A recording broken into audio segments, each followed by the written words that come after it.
I believe we are live. Let me double check here on my phone. How are you guys doing? I hope you guys are having an absolutely amazing Sunday evening. We're good. So I see it on my phone here. We're rock solid. As you guys are joining live, would you mind just kind of commenting your name or saying hello just so we see you? Currently seeing all the comments on my phone, so I want to make sure that we're not missing anyone, but really excited for tonight's interview. Alex and I were just kind of talking a little bit about just really reflecting on the next few weeks for her, really a lot of what she's going to be sharing with you tonight. But for those of y'all that are joining us live, would you mind just like saying hi or saying your name just so we can see you, and then we'll give you a shout out.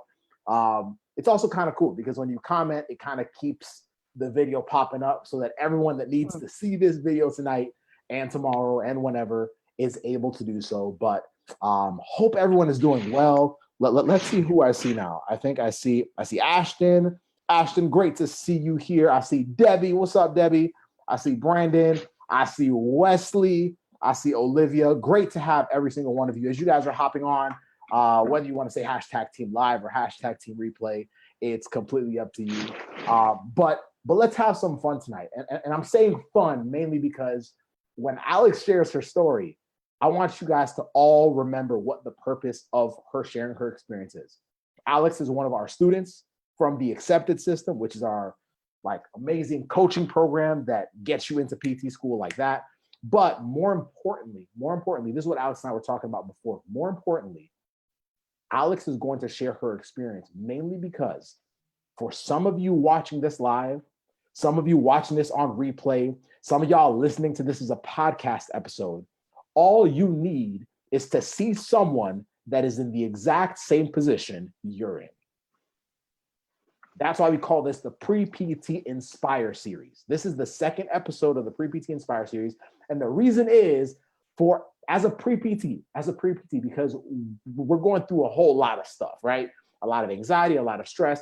The biggest thing we want you to see someone who is in similar shoes to where you're at right now. Because a lot of times, Alex, we have a lot of excuses. It's like, maybe it's too late for me. Maybe it's going to be too hard. I have to go back and retake all these classes. My grades are not high enough. There's so many excuses that we tell ourselves. And usually they're the things that we're advised by advisors to maybe pull the plug on. And so literally all we're going to do is this. Like, I can talk all day. Casey can talk all day. But all we're doing, we're going to bring you guys our winners. Alex is one of them. And they're going to share their story with you. And then as we're going, please, like if y'all got questions, ask them. But I want y'all to be inspired to act, because our goal is to give you give you control over your acceptance, because most of you as pre-PTs don't feel like you have it, right? So that's pretty much it. Alex, wouldn't mind just kind of introducing yourself, tell the people about yourself before we dive into everything regarding your journey. Sure. I'm a non-traditional student. I decided to go to PT school after having been out of school pursuing PT school after having been out of school for almost 8 years. And I got an acceptance into Baylor a few months ago. So I will be starting January 2020. Boom. So Alex is a non-traditional pre-PT. For those of y'all that don't know, non-traditional pre-PTs are pre-PTs that have either gone down a different career path or done something a little different, but essentially they didn't do the whole college classes straight to PT school. So it usually makes it harder. If you guys are watching live, how many of you are comment traditional if you're a traditional pre-PT? Just if you guys are live or on replay right now, I would like y'all to comment traditional if you're a traditional pre-PT, which means that if you're applying, you're going straight from college to PT school. Or if you're non-traditional, please comment non-traditional below. We want to see who y'all are. We have Emily live, we have Bashan live, we have Karen live, we have Michael live, Damir Jones. Great to have every single one of y'all. If you guys are watching live, just let us know like where you guys fall, because it'll really set the pace for what Alex is going to share with you guys tonight. So if you are a non-traditional student, please listen very closely, because it's very easy to believe that it's too late. Mm-hmm. It's very easy to believe that it's too late. But before we dive into like all the other stuff, Alex, tell us, like, why did you dive into this profession? Like, why did you choose PT in the first place? Tell us. Okay. So I actually didn't have a good experience with PT for a few years. I was doing a lot of endurance bike races and triathlons, and I was just injured for like 2 years. And I was seeing a lot of PTs, and no one could really figure out what was going on. And so I just really didn't, like, what kind of profession is this? No one can help me out. And last resort, I found Roop Sahota, who was mentored by Kelly Starrett at San Francisco CrossFit. And that was the first time I had seen a different approach to PT. And I didn't even know that that existed. I thought it was just PT had to be done in a clinic, and there had to be insurance and like exercises assigned. And so when I met with Roop, who doesn't take insurance and he kind of does his own thing, he was able to fix me within a few sessions. So then I thought, oh, okay, maybe there's something to this profession. And I was in a profession that I realized wasn't in line with my morals, and I was doing work that I didn't really care about, to be blunt. And so I quit, and I just started taking classes at the City College of San Francisco. And I joined the women's swim and water polo team, mainly so that I could have first pick for classes, because the lists were like so long to get into, to get the classes you needed there, because it's so impacted. And so I was like, okay, I need to do whatever I can to get the classes I need. And there I saw very disadvantaged students who were getting injuries and were not being given proper treatment. And it was really difficult, because, students or athletes at a city college, they're there to get a scholarship into a D1, D2, D3 school, because they can't afford college. So they would kind of just grit through their pain and their injuries and not receive proper treatment. And throughout those 2 years, the first few weeks, I was like, okay, I want to work with this. And after 2 years, I just knew that this is what I wanted to do. I wanted to be a physical therapist, so I could reach people that are kind of forgotten or are outside of the healthcare system, that don't have access to PT. So you went down a path, a career path, where you just, like, morally, it just didn't really line up with what you desired. Had this exposure that really set you up for falling in love with physical therapy. How many years into your other career path were you at that time when you made that decision? Like 8 years. So you're already pretty far in. So Yeah. This kind of this is why I want us to talk about it, because I think a lot of times, especially for a non-traditional, like, if you're watching this and you're traditional, you're going to get a lot of value from this. If you're watching this and you're non-traditional, and a lot of your fears really with non-traditional is like, it might be too late, right? Yeah.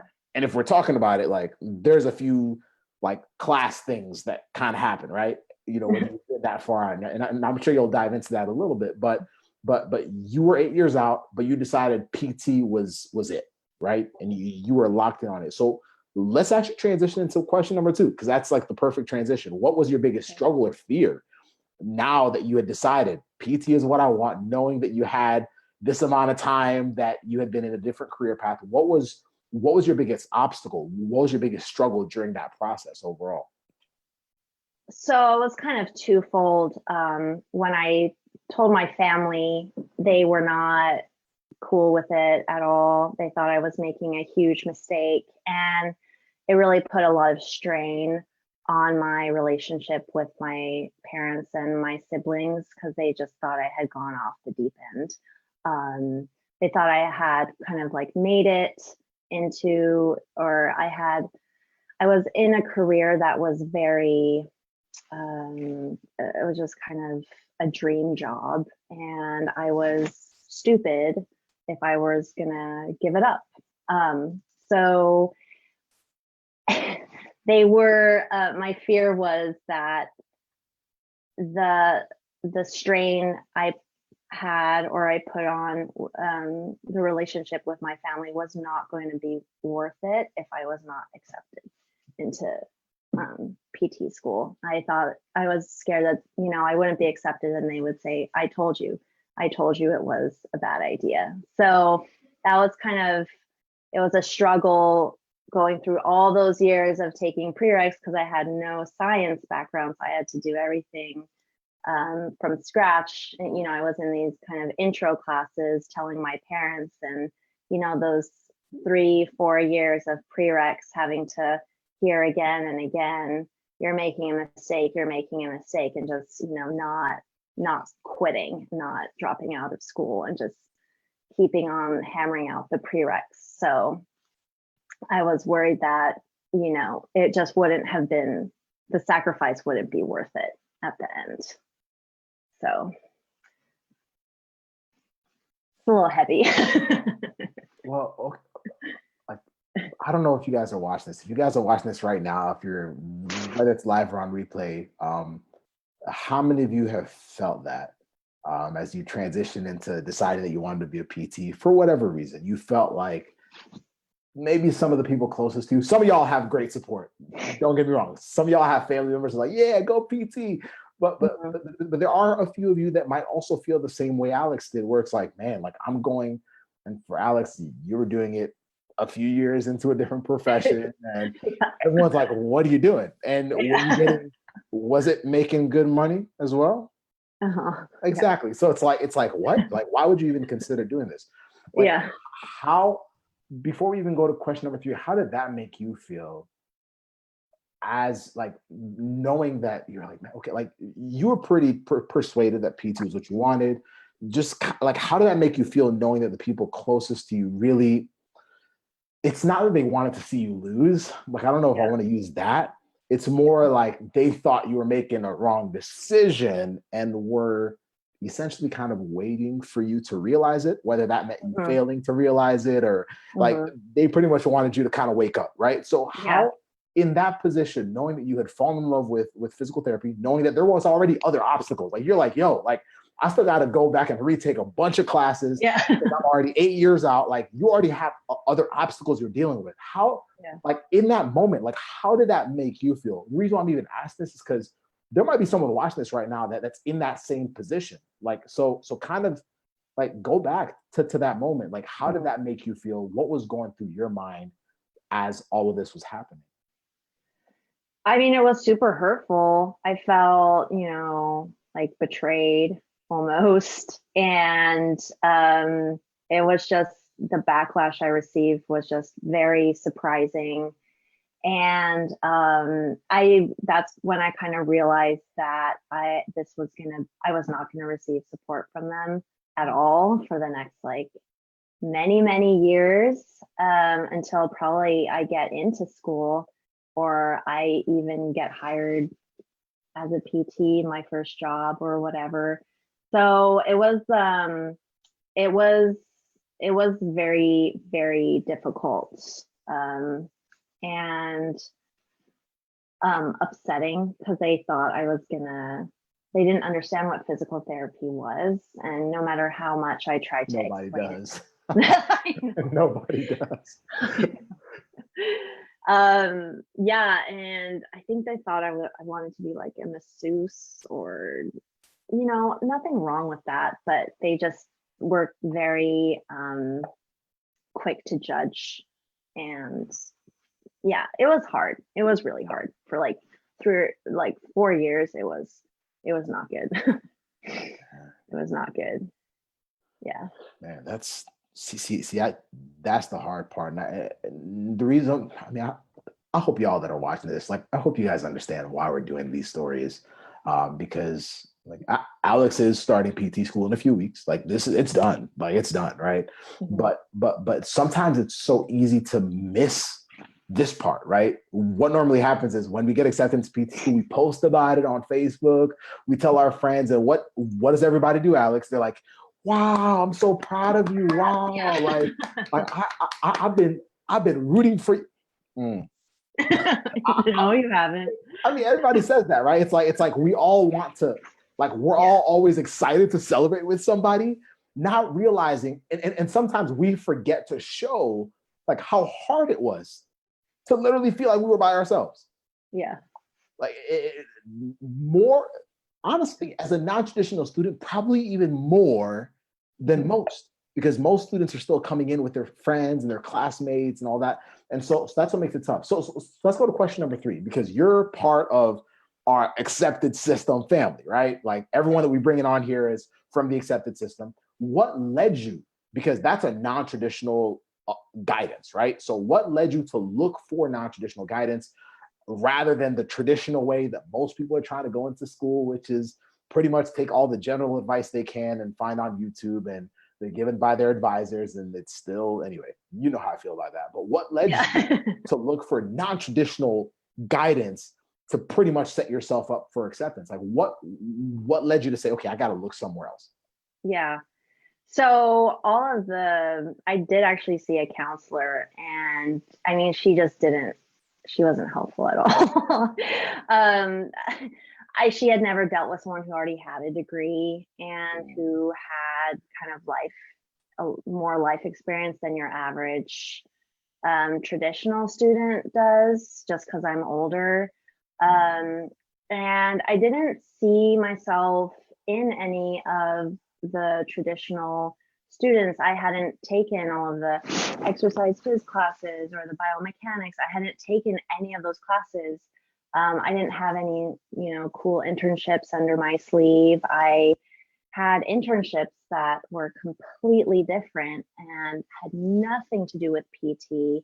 I had work experience that had absolutely nothing to do with PT, like zero. And I just didn't, and I would compare myself to these traditional students, and which is the worst thing you can do is compare yourself. I learned that from you and Casey. And I kind of tried to almost emulate the traditional students. I was even thinking about taking more prereqs, and I would be like at City College for another 2-3 years, taking all these extra prereqs so that my resume could look like theirs. I almost even took like some classes from undergrad that was from 2004 or Just 2000. Just because just I to didn't look know the what else. part. Yeah, I know, exactly. And I mean, it was, I don't have a 4.0 either, and I would just I would look at I was becoming so age obsessed because, I'm older, and I just saw, traditional students, they're young, or tend to be younger. And I would always ask them, how old are you? How old are you? And then I would calculate how old they would be when they graduated compared to me. And then, I got into this really, really bad kind of cycle. And I realized, since I'm non-traditional, I need to look at non-tradition, or I need to look for people who are thinking differently, entrepreneurs, or people that are not part of this kind of system, the counselors, because they're not helpful to me at all. And I need to learn how to leverage my non-traditional background, because I didn't know. I didn't think it was useful at all. So I just kind of ignored it and tried to add experience that looked traditional. So then I just thought, I can't do this. Like, I can't fake that I'm a traditional student, so I need to find people that are helping others who don't really fit the part, low GPA, low GRE, so that's what led me on my search. And that's what led me to you guys. I actually remember the first time you and I talked about time, and you started asking me pretty much questions associated with like, is it too late? This, Yeah. I don't know if you remember that. Do you remember the first time we talked about it? I think you have to jog my memory a bit. It was a phone call, and you kind of slid it under there. Pretty much, you were asking questions about the oldest student maybe I had seen Oh yeah, in yeah. school. And you were trying to do the same thing. You were like, you're trying to figure out, because guys, biggest thing for Alex was, for most non-traditionals, you're just not seeing yourself in the 22-year-olds and 22-year-olds that are applying from traditional, right? And if you're a traditional student listening to this right now, phenomenal. But as a Yeah. non-traditional student, it's a different battle. It's a different battle. And if you're a non-traditional student, I'm going to say something that traditional students might not like. Y'all okay with that? Y'all okay with that? So I'm going to say something right now. It's factual. It's a factual statement, but I'm just going to say it because it's our platform and I can pretty much say whatever, right? But but the one thing, if you're a non-traditional student, and I love the fact that Alex is sharing her story. But as a non-traditional student, we usually see it as a disadvantage. There's advantages on both sides. There's advantages of being a traditional student. There's advantages of being a non-traditional. The advantage of being a non-traditional student is the fact that you have had the life experience to solidify that when you're choosing PT, it's not a game. Mm-hmm. So, and I'm not saying that all traditional students have no idea what they're doing. No. What I'm saying is that as a traditional student, sometimes we get infatuated with PT for different reasons. We get infatuated with it because our classmates did it. We get infatuated with it because we like to work out. So we're like, okay, I like to work out. Let me just do PT. It kind of works out, you know? And sometimes we get lucky and sometimes we don't. And that's also why when Casey and I are coaching people in our in our programs or whatever, I'm asking people questions to make sure that when they're diving into PT, they really want it. Because when you really want it, the things you're willing to do for it are very different from when you think you want it. And the advantage of being a non-traditional, like if you're non-traditional, just like walk away from this live stream just knowing you got an advantage over some. I was a traditional pre-PT. I'm not non-traditional. I was a traditional pre-PT, but you have an advantage over the rest of us.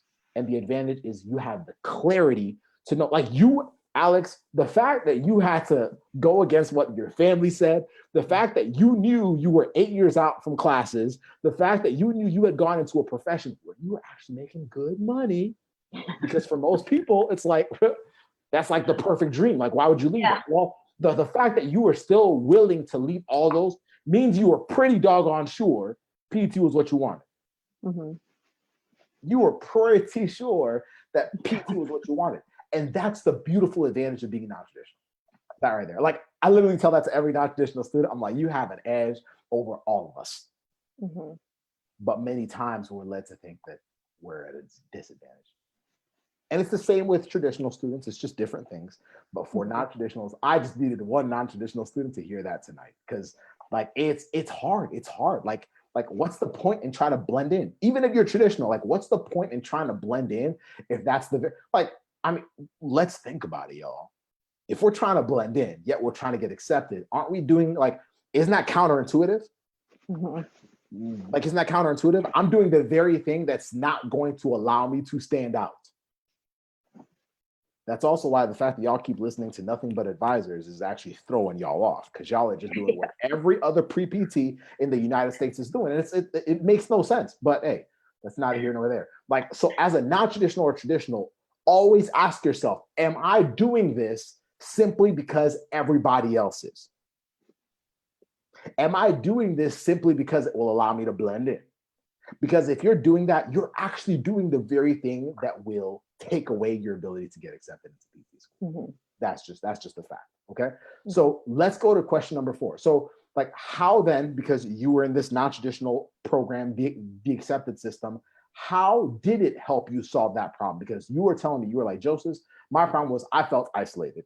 My problem was also the fact that I clearly was doing like things to just match up and try to, at least look as much like a traditional student as possible. And it just wasn't working out. So how did the accepted system really help you solve that problem as an applicant?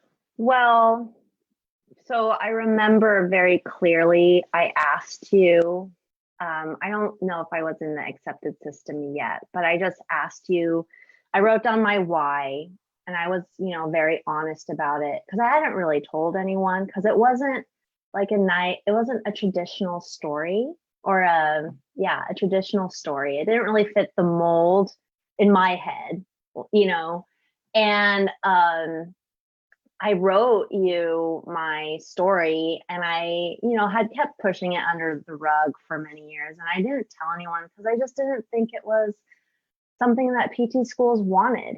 And then I told you like honestly what it was, and you said, yes, this is a unique story.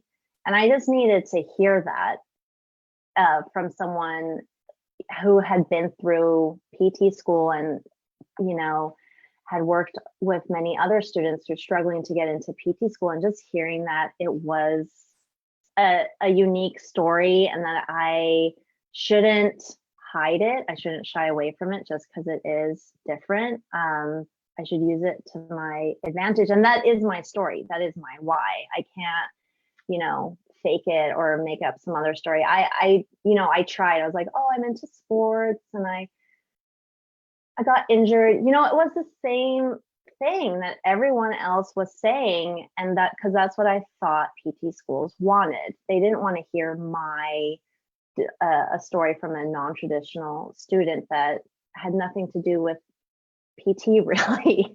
So just hearing that and really solidifying the why was huge. It took a few months.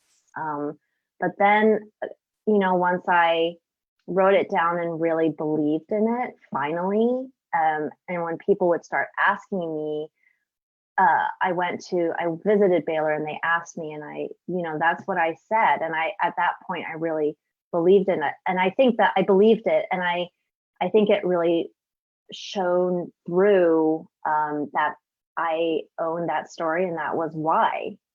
Take it or leave it. This is, if you don't like it, fine, but this is why. And it became so strong in me. So whenever I was struggling or with classes or just, the pre-PT grind of it all, I used that as a way to kind of remind myself, this is why I'm doing it. And I hadn't had that before until I joined the accepted system. You guys really honed that in, find your why. And I remember I don't know how many weeks we spent on it, but I felt like it was a good chunk of time. And should I go on? There's just one. Yeah. Girl, go on. Okay. Yeah, I was very isolated because the last year of my pre-PT journey, I had moved closer to my family. So that made things even worse. And I was, instead of seeing them 2 or 3 times a year, I was seeing them every other day because they live right down the street. And at that point, my self-confidence was just kind of being chipped away at gradually. And I didn't have anyone else to really turn to except for my husband, who always believes in me, but he doesn't know about, he doesn't know. It's not his fault, but I needed to connect with people who were going through some of the same stuff as me, who had been through it, and just kind of sharing everyday struggles with other people. I just feeling isolated. I actually, the second to last semester of prereqs, I was like so close to just pulling the plug because I didn't think that I could do it anymore. I had become such a fearful applicant. I just didn't even want to try to apply because I was so scared at that point. And that's when I realized, okay, I need to call this Joseph person and see what he has to say, because I'm about to lose it. I'm gonna quit. And you convinced me to not, and I didn't. So yeah, I'm glad I didn't. Yeah. Yeah. Alex. First of all, it's for those of y'all listening and watching and whatever, however you're absorbing this right now, like stop trying to look like everybody else. Please, like the fact that you're uniquely you. So like right now we have Brandon, we have Alyssa, we have Colin, we have Steven, we have Marissa, we have Haley, we have Monica.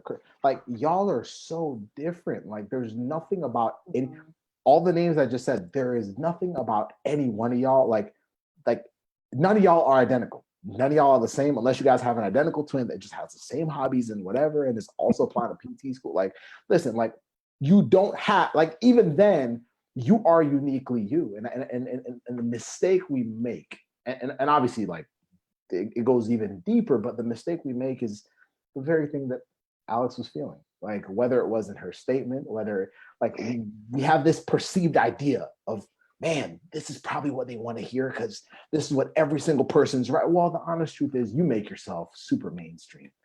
And the unfortunate part is there are so many students that don't get in, not because they weren't ready to apply that year, not because they weren't primed as students, but simply because they didn't play to their own strengths and their own story and the things that made them uniquely them. And Alex, that's what you ultimately did so well.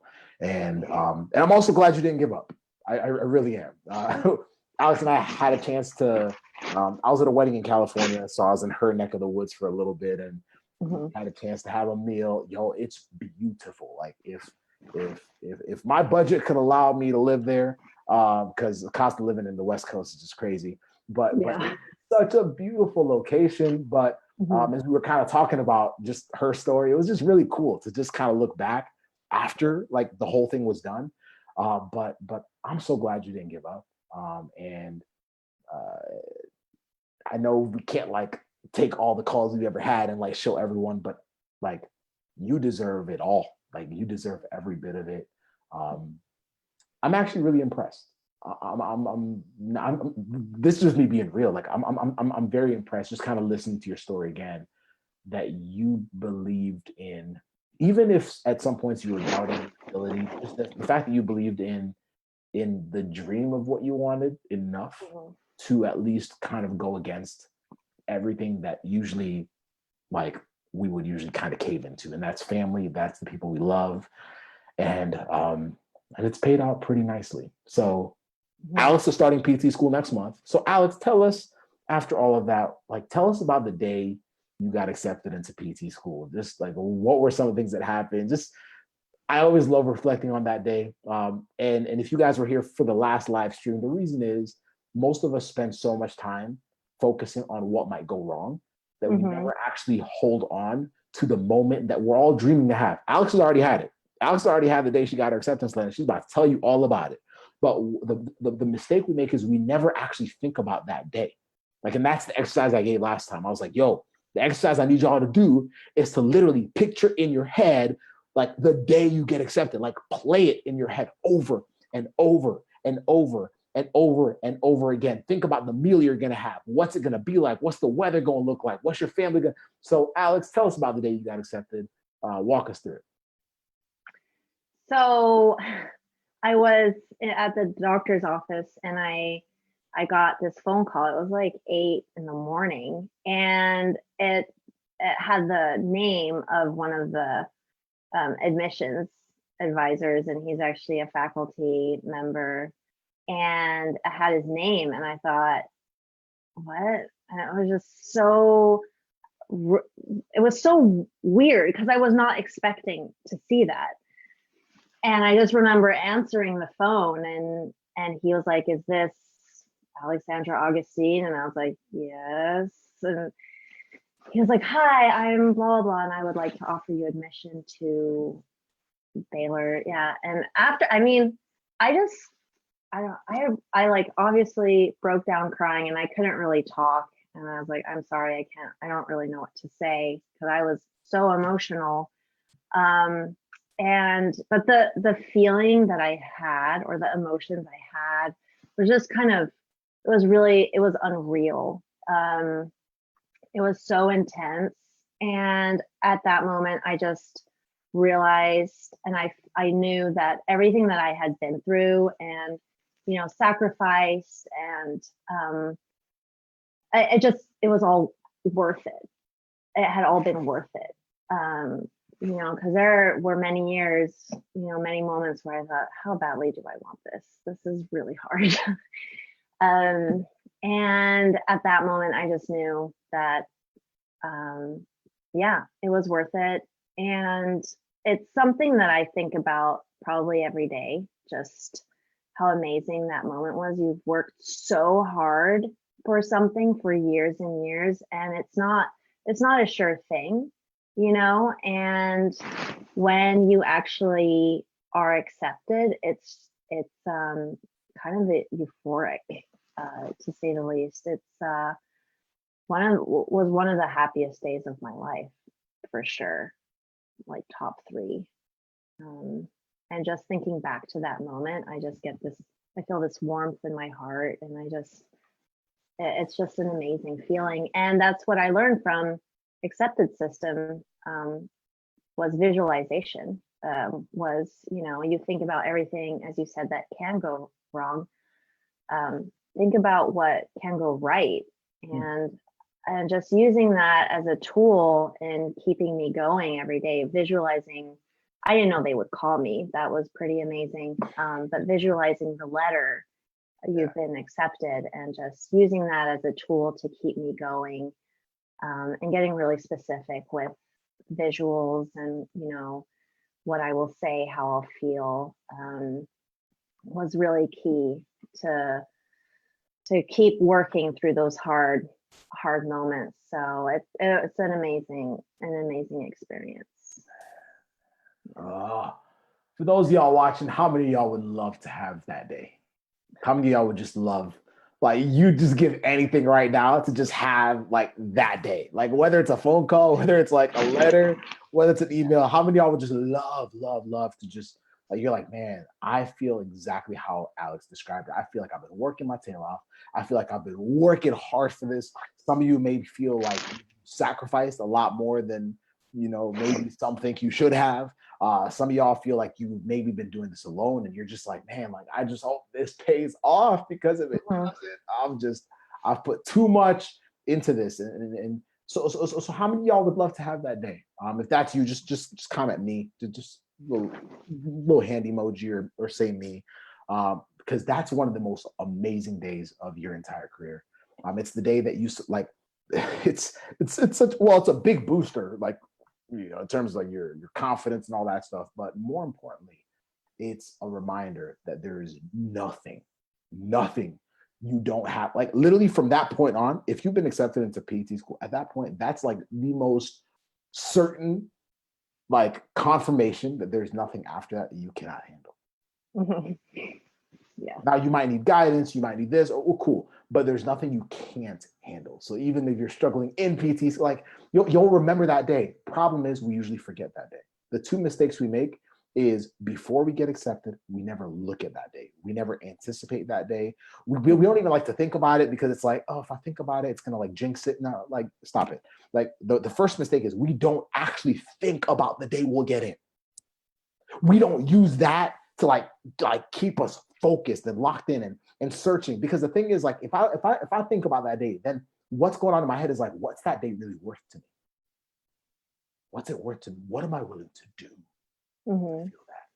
What am I willing to do to feel that, like, that confirmation of every ounce of what I have put into my journey?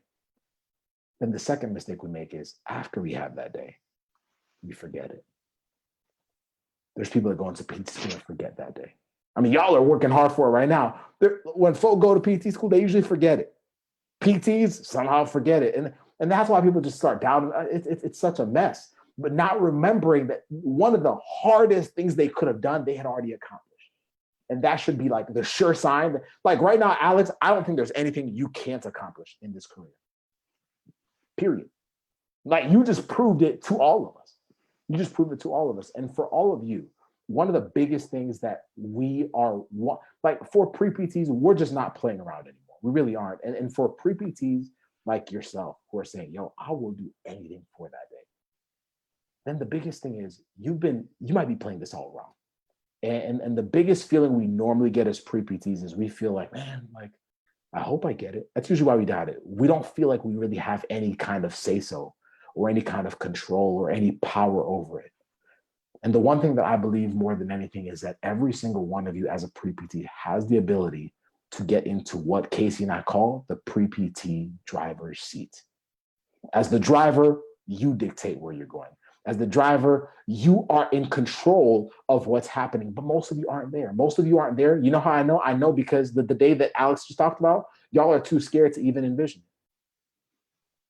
Because you're so scared that it might never happen. So envisioning it would actually throw you off. Mm-hmm. You know how I know? Well, when you're applying, you're still crossing your fingers and saying, I hope, which there's always a deal of hope, but you're like, I don't really know what to do next.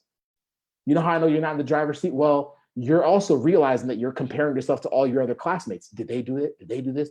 Okay, you're not in the driver's seat if that's how you're dictating everything. But every single one of you has the ability to get into the pre-PT driver's seat. You have the ability to take control over your acceptance. Let's call it the acceptance driver's seat.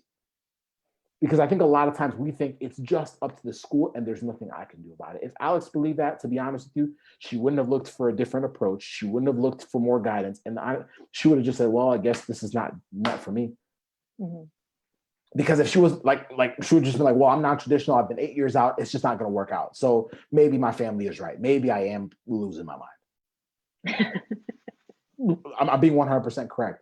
And that's also why for every single one of you, we don't want y'all to get left out, especially as we're ending 2019 and going into 2020. Like I don't know if some of y'all have seen this already. We created, we're called like the Acceptance Navigator series, which is the fastest way to get yourself into the acceptance driver's seat. If one of y'all wants to comment acceptancenavigator.com, y'all can do that below. If you're listening to this on a podcast, go find it.